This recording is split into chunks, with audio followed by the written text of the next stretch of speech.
Come on in, everybody. Welcome.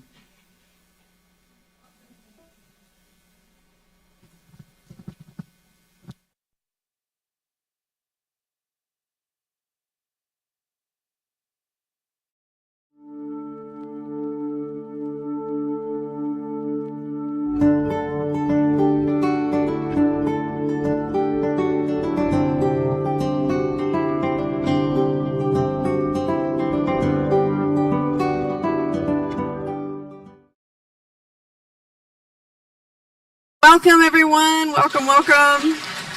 Yay! So happy you were here with us this morning.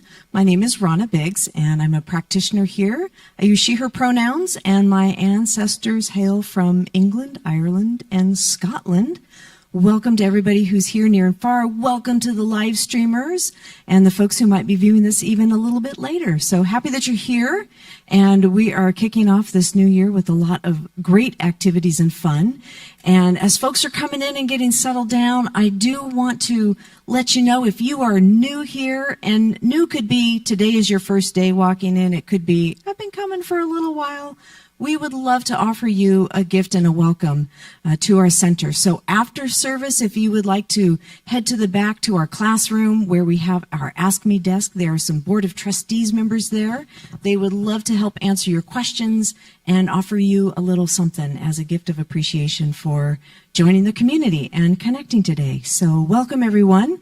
We have our fabulous staff minister, Reverend Debora Gay, speaking today. And we have a fabulous power team of musicians, so let's get rocking. Good morning, everyone. If you're able, will you stand with us and we'll sing Into the Day together. I'm not worried about tomorrow. Today I declare freedom from yesterday, mistakes of the past. Today all things are made brand new, and don't it feel good to know that all is well and unfolding as it should. All is well, all is well. Even Spirit is directing me right now. All is well, all is well. All is well and unfolding as it should. I can change my reality by changing my mind. Perfect peace, joy, and happiness is yours and it's mine. I am love and so are you.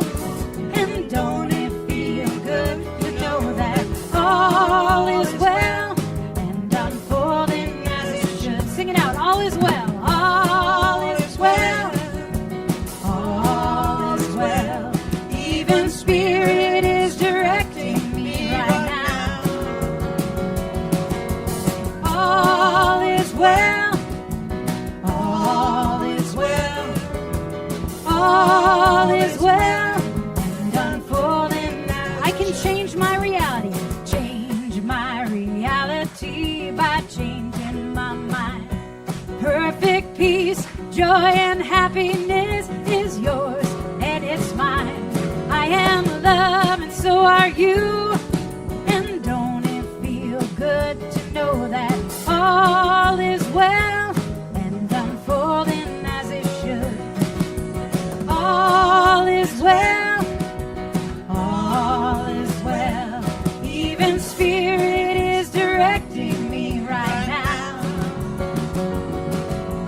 All is well, all is well, all is well, and unfolding as it should. Let's sing all is well, all is well, all is well. Even Spirit is directing me right now. All is well, all is well. All is well and unfolding as it should. All is well and unfolding as it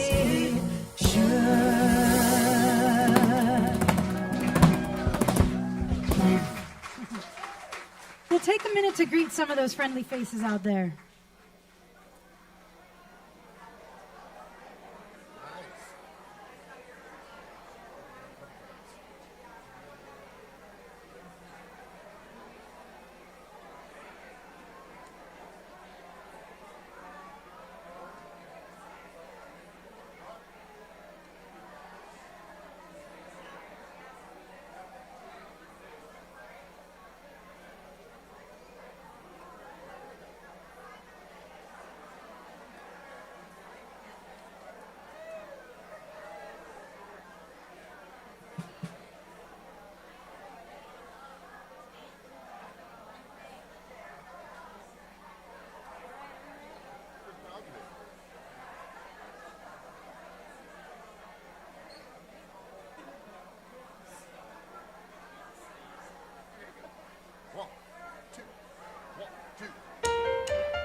At this time, we'd like to invite any of our kids who are here with us today to come up and meet your teacher. Also, there is no teen group today, so if there are any teens, there's no teen group today. Rylan was not feeling well.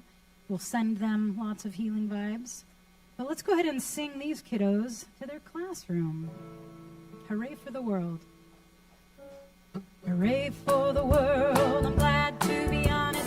Hooray for the world, I'm glad to be on it. Hooray for the world, it's a special place. Got Mother Nature and the human race. The world's got trees and bumblebees, rivers and lakes and the open seas, mountains and valleys and animals too, and a sun that shines on me and you. Hooray for the world, I'm glad to be on it. Hooray for the world, I'm glad to be on it. Hooray for the world, it's a special place. Got Mother Nature and the human race. Got Mother Nature and the human race. Good morning. Happy New Year. My name's Philip. I am a practitioner here at CSL Bellingham. My pronouns are he and him, and my ancestors hail from California, Texas, Mexico, and Spain.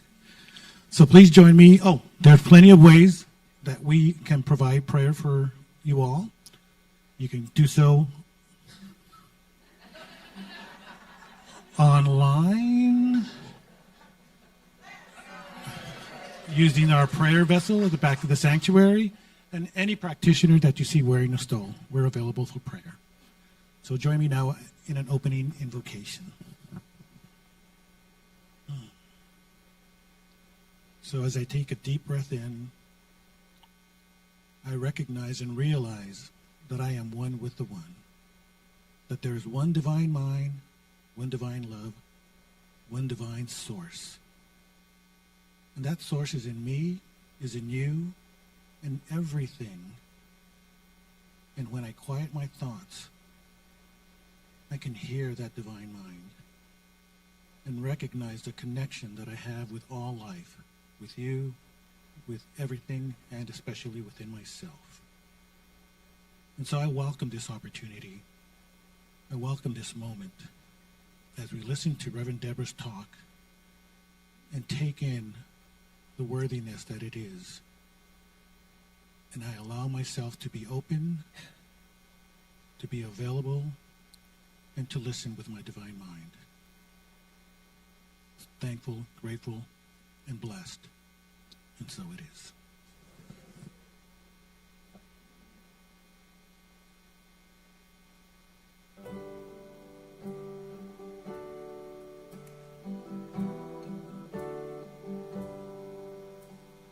Loving Spirit dwells in me. This is my divinity. As within, so without. All I need is here and now. Where there's error, let me love. May I have no fear.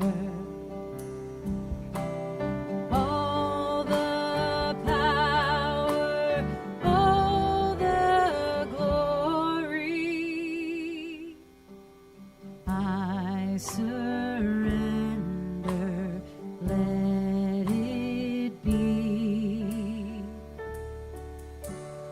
Loving Spirit dwells in me, now and evermore. Loving Spirit dwells in me. This is my divinity. As within,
to the wisdom of this body, I am honoring balance that exists in all things. I am listening to the wisdom of this body. I am honoring the balance that exists in all things. Slow my step, move with grace through each breath. I'll find my way.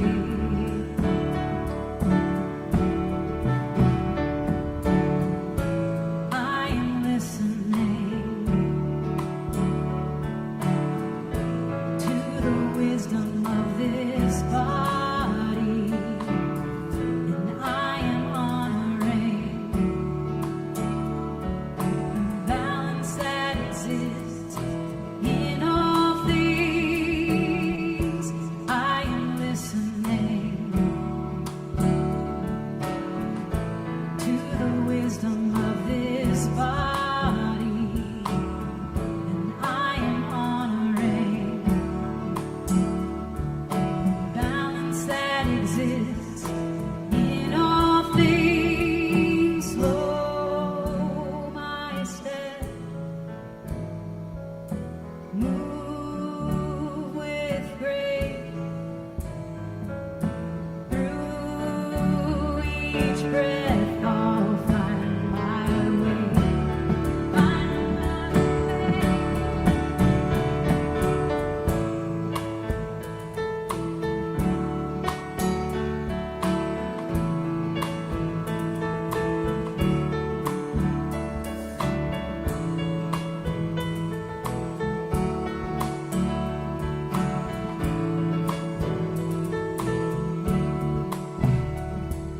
Slow my step, move with grace through each breath. I'll find my way. I am listening. I am listening to the wisdom of this body, and I am honoring the balance that exists in all things. I am listening to the wisdom of this body, and I am honoring balance that exists in all things. The balance that exists in all things. The balance that exists.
Question while I'm speaking.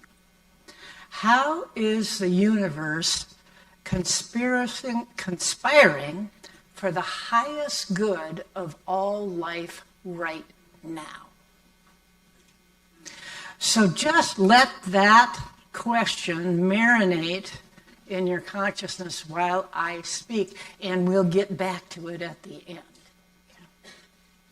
So each year, the global organization that we're part of, Science of Mind, recommends or invites us to start each year with reviewing 4 of the basic principles of Science of Mind.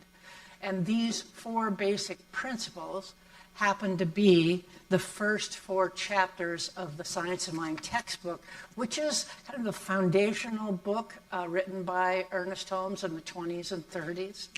It is not a book you just sit down and read, but it is a beautiful, beautiful reference book, and it's full of meditations and prayers as well as essays. And really, he wrote it because he couldn't find anything that existed yet that pulled together the wisdom of all of the spiritual traditions of humanity. So this was his contribution to that wisdom literature.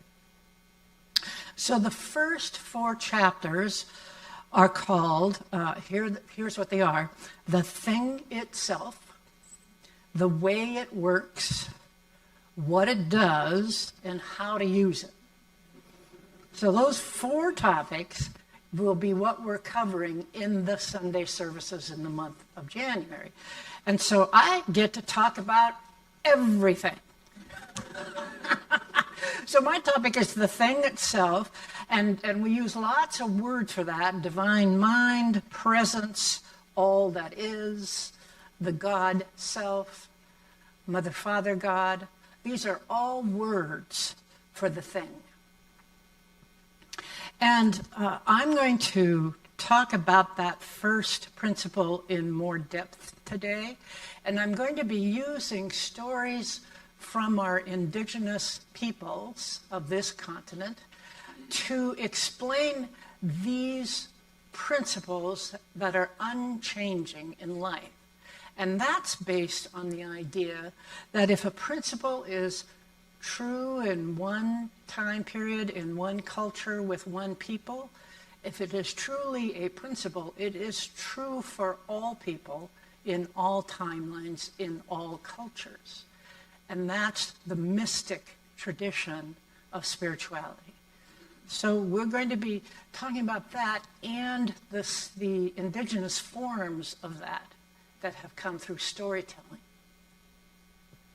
So I'm going to start with a story from the Salish people. Now, the Salish people are indigenous to the Pacific Northwest, but that really is our connotation. So it's the people that lived around the Salish Sea, really from our area up to what we call British Columbia, all the way up to Alaska. So these are the indigenous people. And this story I'm going to say, give you a little series, summary of, is a foundational story for this group of people. And it's a primary teaching about the sacred relationship between humans and the natural world for this people. So it's called The Salmon Boy. So the story begins with a young boy who had a remarkably disrespectful relationship to the salmon that fed his village. And even though he knew better, he would throw the bones into the bushes after he ate instead of returning them to the water. He'd step on the fish when he was fishing. And a turning point, basically the straw that broke the salmon's back, is that he refused a piece of dried salmon, throwing it away because he thought it looked moldy. Well, shortly after these 3 things, he was swimming in the river and got caught in a very powerful current and sunk to the bottom of the river. But instead of drowning, he was rescued by the salmon people. And the people took him underwater to their home in the ocean. So the boy lived among the salmon for more than a year, and discovered that they actually were people who lived in villages and only put on salmon skins to offer themselves as food to humans. And so he learned that if the bones were not returned to the water, the salmon people, when they returned to their home, were missing limbs or crippled. And so that next year, when the salmon returned to the river to spawn, the boy who was now a salmon himself is caught in his mother's fishing net. But she recognizes him by a copper necklace he was wearing that he wore as a child. And so after his salmon skin was carefully removed in a ritual, he returns to human form and then shares the secrets of the salmon people with his village. And he taught them to properly honor the salmon so the run would always return. The story ends with the boy spotting an old, worn-out salmon floating downstream, and he recognized it as his own soul. So he speared it and immediately died. His people returned his body to the river, which allowed his spirit to return permanently to the ocean to live as one of the salmon people. So this story teaches that life is all connected, is all interconnected, and moves in a continuous cycle of giving and receiving. And it also teaches that humans have a responsibility to be good stewards to the environment and keep the streams and the beaches clean for the return of the salmon. The third idea in the story is never waste food, and remember to show gratitude for the sacrifices being made by other living beings. So the story provides also a basis for a ritual among the people, the first salmon ceremony. And so the first catch of the season is ceremoniously eaten, and its bones are returned to the water to ensure that the run will continue each year. And this ceremony is continuing to be done every year. It's done, I know now, even today in the people of the Skagit Valley. So how does this story line up with Science of Mind? Well, this is all about the oneness of life. And here's a quote from Ernest Holmes. The mind which we discover within us is the mind that governs everything. This is the thing itself. And we should recognize its simplicity. So in this first chapter of his book, Ernest talks about the thing itself, he also calls the creative mind, is the thing within we all express individually. And it's an aspect of the oneness of the divine in which we are all fully supported. So all aspects of life are supported in that divine mind. And if we have a strong focus, a strong intention, the universe will conspire to make it happen through the power of the law, which is just a shorthand way of saying the way life works. So in that quote, it's a reminder that the mind, or the thing itself, supports all of us, not only for our individual wants and desires and the calling of humanity, but it also supports every aspect of creation. So all of life is in that same divine, interconnected relationship. And there are synchronicities that can unfold in the lives of people who are in that space of consciousness of knowing the connectedness of all life. then synchronicity happens and can be observed in the cycle of life among the salmon, the eagles, the trees, and the people. And there's many stories in the Salish people, like the salmon boy and the story of the salmon people, that teach respect, responsibility, and understanding that all parts of the ecosystem are intertwined.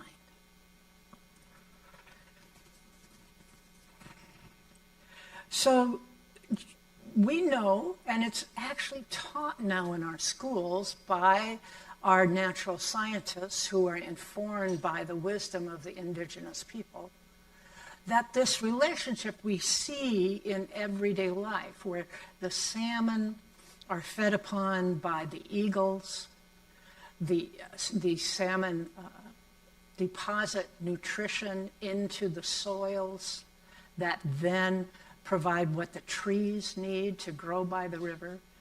The trees provide the shade that's needed for the salmon eggs to hatch and to grow into young salmon.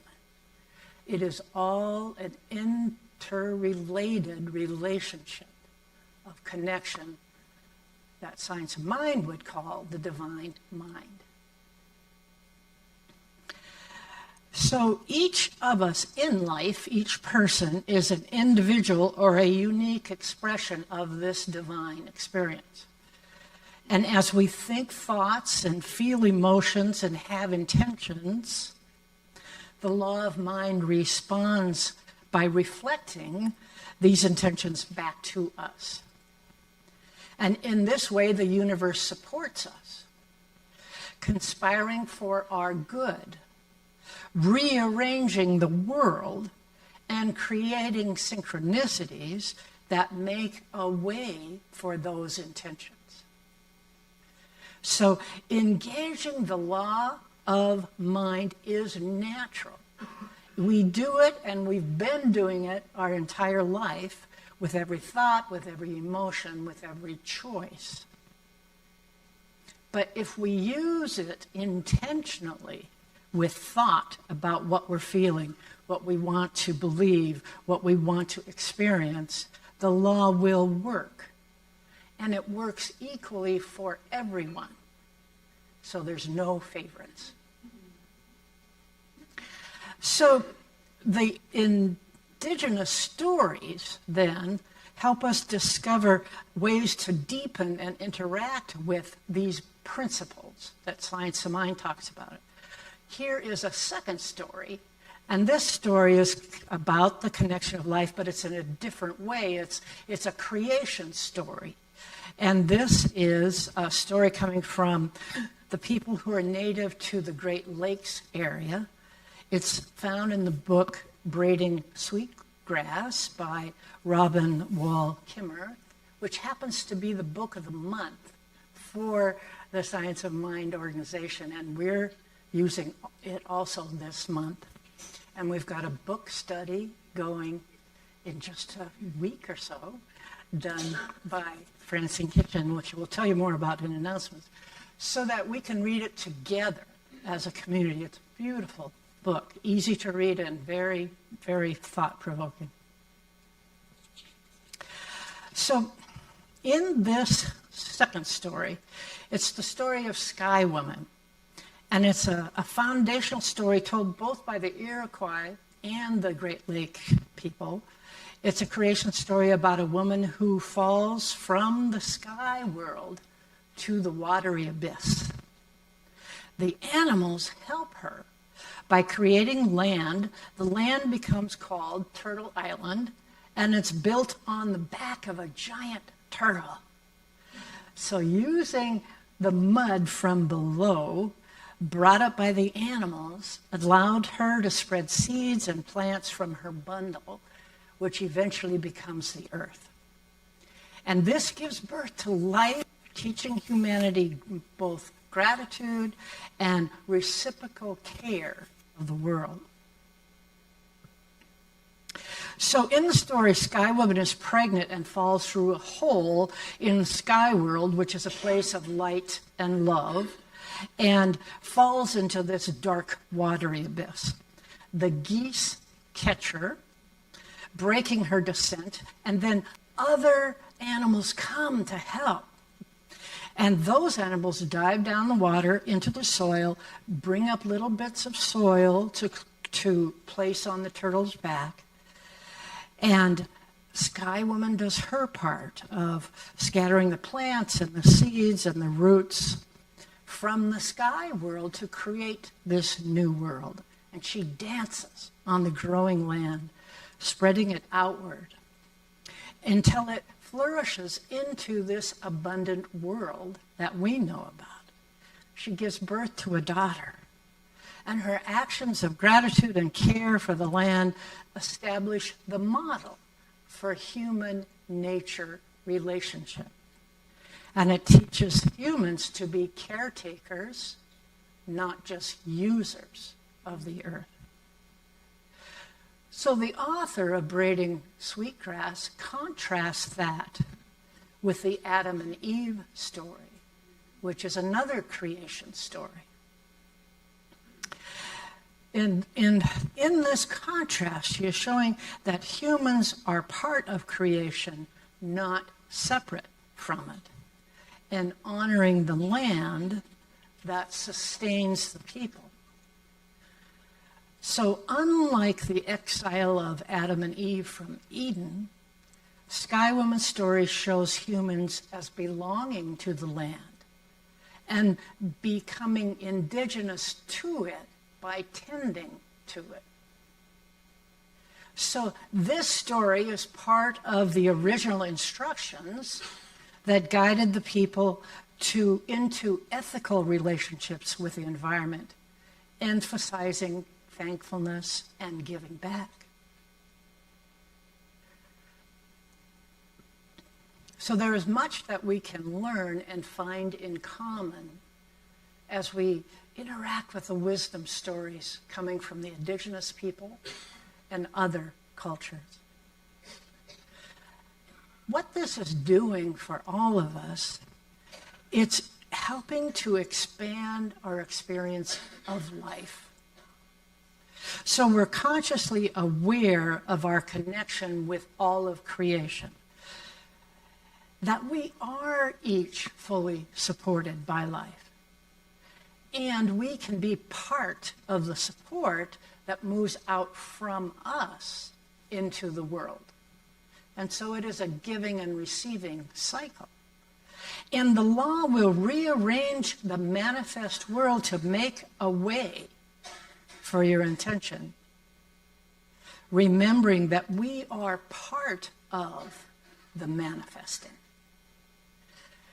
So we can choose to partner with the universe to support all who live with us on Turtle Island, from the vulnerable plant life to the health of our water. And it invites ourselves to ask questions like, how do I experience being part of creation? How am I being a point of synchronicity for all life? I have strong personal relationships with the trees of our region, and I love to read about the new discoveries that our scientists are finding on how trees communicate with other trees and how they're in relationship with their environment. For example, the fungus that grows in their roots helps to break down nutrients found in the soil that the tree can't do by itself. And therefore, that fungus is helping the tree to grow and thrive, while the tree is providing place and purpose for the fungus. Just another example of reciprocal relationship. And there's another story in the Braiding Sweetgrass book where we learn about the relationship the pecan tree has with animals around it. That the trees regulate the size of their pecan growth production to support the needs of the animal around them. So when there are fewer animals, they actually produce more pecans So then there becomes more animals, which supports that cycle of animals growing with each other. And then the animal population goes down again. The pecan population, the nuts, the harvest was smaller as the animals were growing, and it continues. So the pecan production is in relationship with the population size of the animals in that region the trees are in. So scientists are finding out these things, but the native peoples of that region knew it beforehand. And this story tells the people about the relationship between the trees and the animals. So as we reconnect with some of these core tenets of Science of Mind, we're invited to remember the oneness of all people and indeed all inhabitants of life. Our thoughts, our beliefs, and our actions help us to co-create our experience of the world. And in addition to our own experiences, our choices impact the world and impact all the others that call this world home as well. So when we consciously create with the good of all in mind, we are affirming that we are not separate from all that is life. And that level of consciousness puts into play the synchronicities that begin to reflect those choices back to us. The choices of good, of connection, of interrelationship, of reciprocal giving and receiving. And that's the worldview that both the indigenous peoples taught themselves about their relationship. It's the worldview that our natural scientists are understanding as they describe it in scientific terms of ecological systems. And because I have the privilege of living in the Skagit Valley, I get to watch it played out in just everyday things where I see state and local government working with university students, funded by the tribes of the Skagit, supported by the volunteers of citizens. And these groups of people have come together to plant the trees that are needed by the sides of the rivers. Senior citizens become volunteers in classrooms as they teach children these stories, and the children are raising the salmon to become large enough to be released into the rivers. And the whole classroom goes down as a group for a ritual of returning the salmon fry to the rivers so that they can continue the runs forever. So it is a continuing ceremony, a continuing connection that we are teaching each other. Maybe using different words, maybe using different stories, but the principles remain the same for all times, all peoples, all cultures. So what can you do? You might just take some time this week to reflect on your connection with the natural world. How do you experience oneness with all of life? How do you expand your awareness of diversity of creation? Are there some small actions you can take? I put out a bird feeder this winter. Now, I haven't yet done this, but I want to get more understanding of the preferred food of the native birds, so I'm putting that out. Another suggestion for those of you who may not do this now, when you find insects in your home or in your office, treat them kindly and safely as you return them to wherever their natural spot is in life. And in the spring, plant native plants so that the butterflies and the bees of our world thrive as they have something to feed on. So finally, I'll share a couple of quotes again, one from Science of Mind, one from traditional thought. Ernest Hobbes says, nature has awaited our discovery of its laws. And as we discover new laws of nature, we can use them.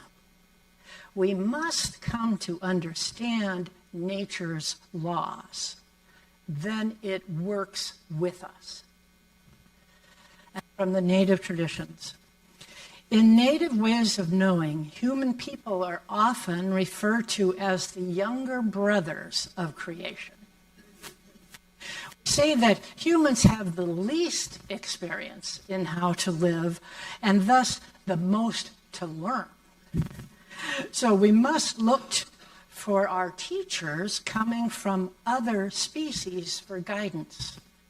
Their wisdom is apparent in the way they live.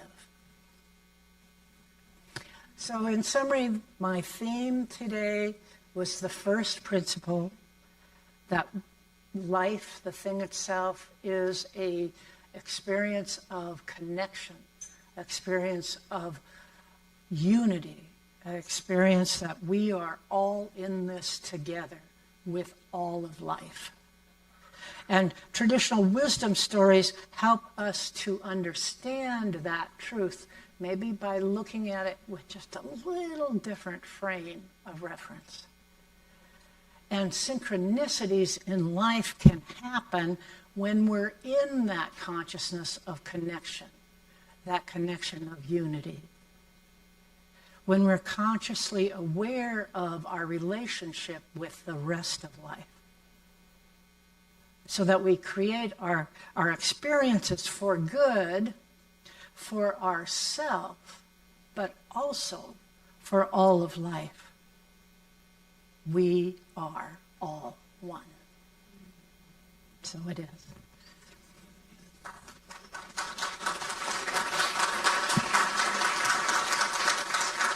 So we'll just do a quick prayer this morning. Let's just breathe in and release. And so as we lean into this knowing of that we are an aspect of one life, we have a foot in this world of connection and unity and reciprocal relationship, as well as being a beautiful individualized aspect of that one life.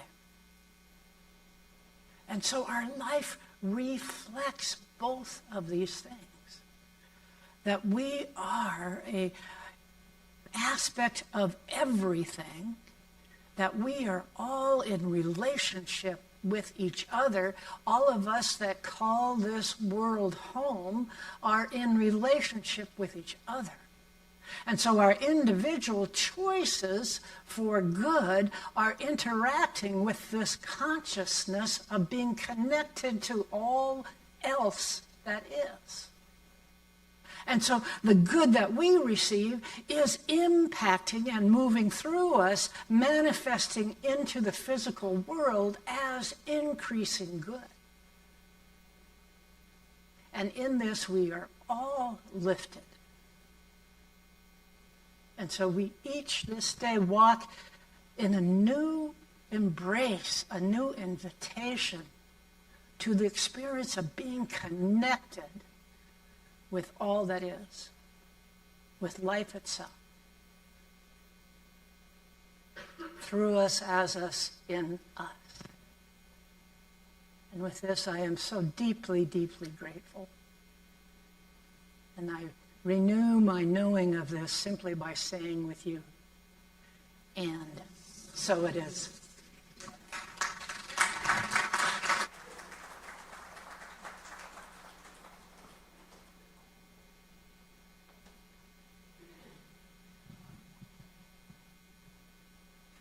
Thank you, Reverend Debora. That was beautiful.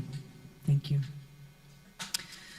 Well, thank you, everyone, for being here, and begin our offertory. So we've got Mary and Anaria are coming up to begin the offertory. And thank you so much for giving and sharing, for similar to those cycles of giving and receiving. It's been such a blessing to be in this community and to offer time, talent, and treasure in the way that calls to you to be grateful to receive all that comes. Thank you. I'm open to receive all the good that is for me. I am open to receive perfect love and harmony. I am open to receive abundance and prosperity. I am open to receive all the good that is for me. I am open to receive all the good that is for me. I am open to receive perfect love and harmony. I am open to receive abundance and prosperity. I am open to receive all the good that is for me. I am open to receive all the good that is for me. I am open to receive perfect love and harmony. I am open to receive abundance and prosperity. I am open to receive all the good that is for me.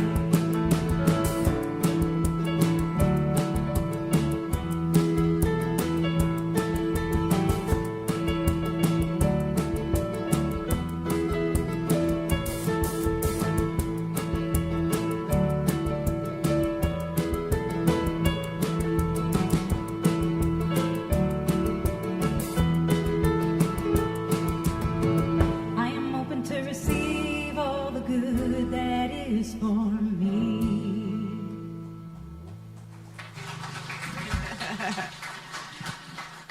Thank you so much.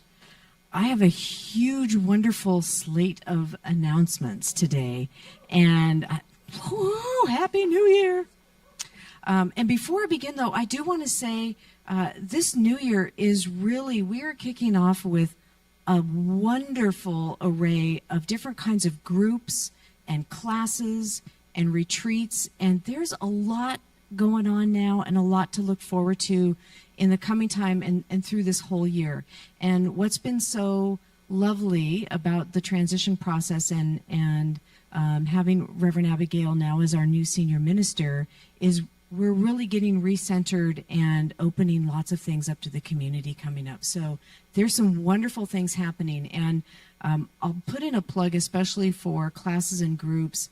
And historically, whether you've been coming here a long time or you're a new person, often it's in the classes and groups that people say they really begin to start building relationships with others. It sometimes can be difficult to have, kind of the chit chat after service a little bit, and classes and groups really give you that time to slow down a little bit and to have meaningful conversations, learn more about the science of mind, and make a connection a little bit deeper in the community. So as I talk about these opportunities today, I hope there's something in there that will pique your curiosity and invite you to make a connection a little bit deeper. There's some wonderful things coming up.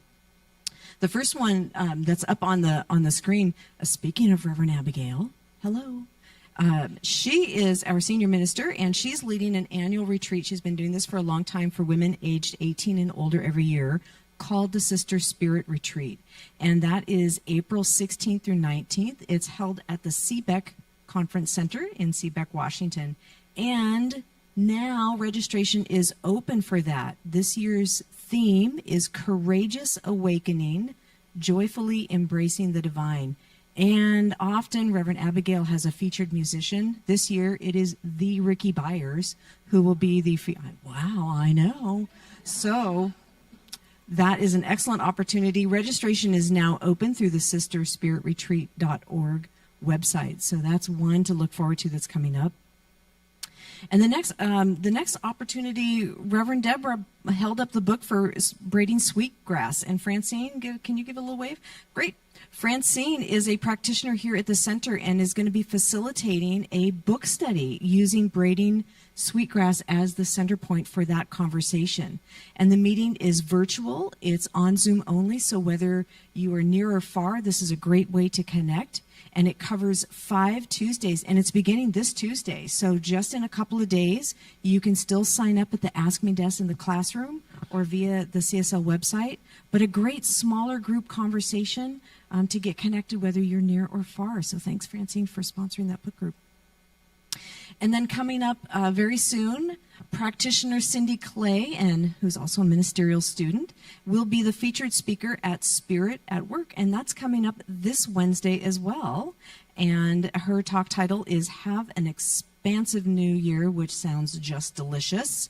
The fee is $30 with registration, but no one is turned away. And you can also register online or at the Ask Me desk for that as well.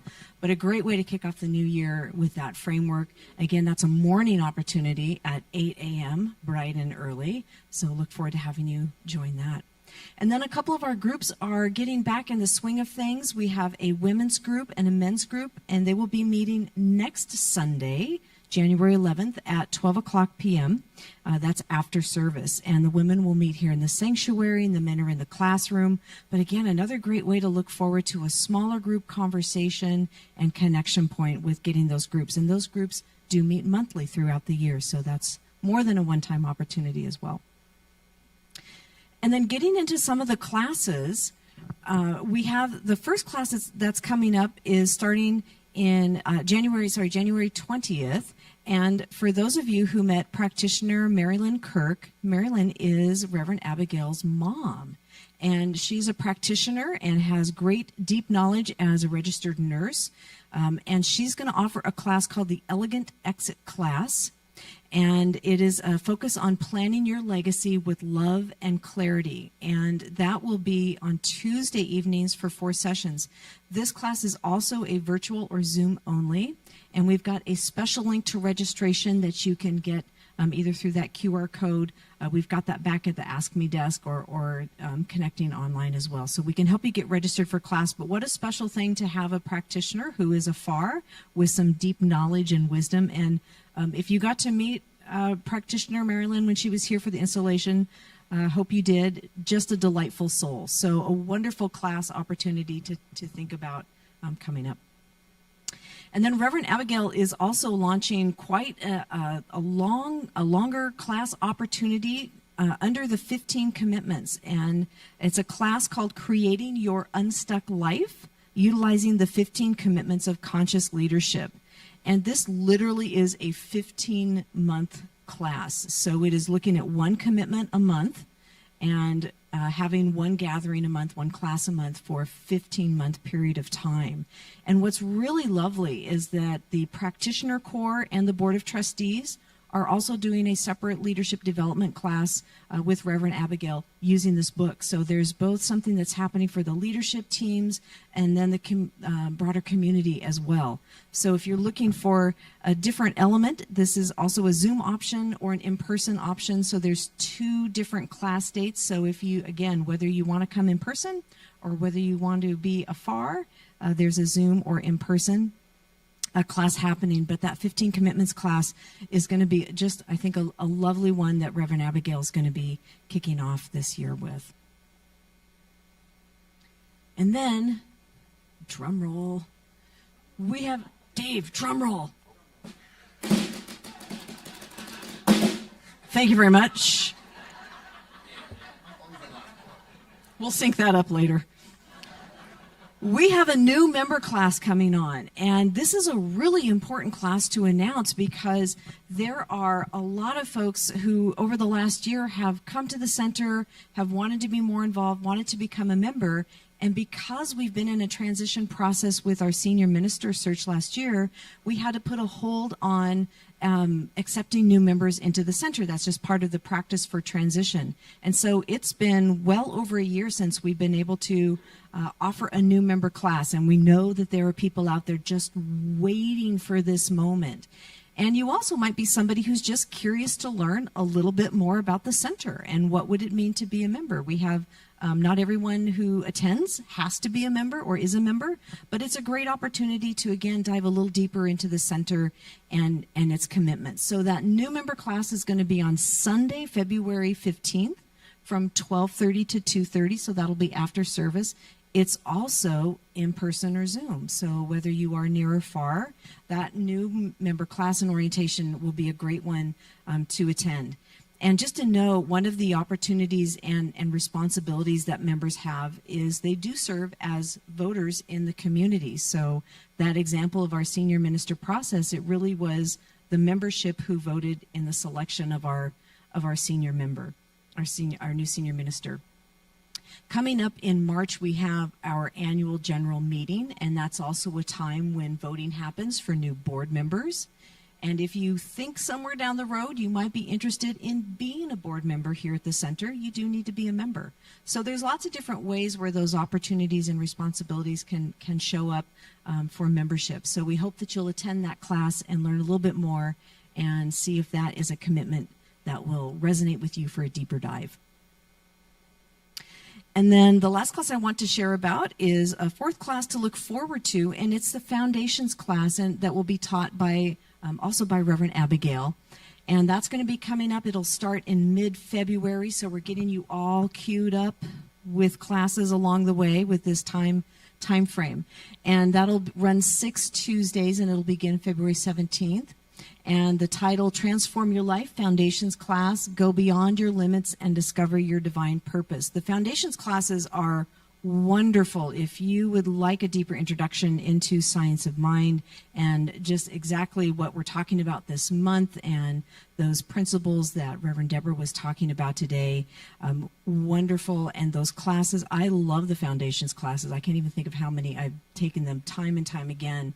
And it's beautiful because those classes, you can just get something different out of them every time. So whether you are new to the science of mind or you have been attending for a while, the Foundations class is also a fantastic one to start your year with and to kind of get recentered, regrounded, and refocused a bit. So thank you so much. This has been just, there's some amazing things coming up, and I really do hope you'll visit the Ask Me desk and sign up, register for the classes, and join the groups and make a connection. So thank you again, Reverend Debora, for kicking that off for us today. And thanks, everyone, for all the volunteers and everyone to get us moving today. Hope your new year is starting smoothly. And please let us know if you need anything along the way. Thank you for being here. Grazie. Thank you. All right. Well, if you're able, let's stand and we'll sing out. Make me an instrument. Make me an instrument. Make me an instrument of peace. Make me an instrument. Make me an instrument. Make me an instrument of peace. Where there is hatred, I will love. Where there is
see you all today.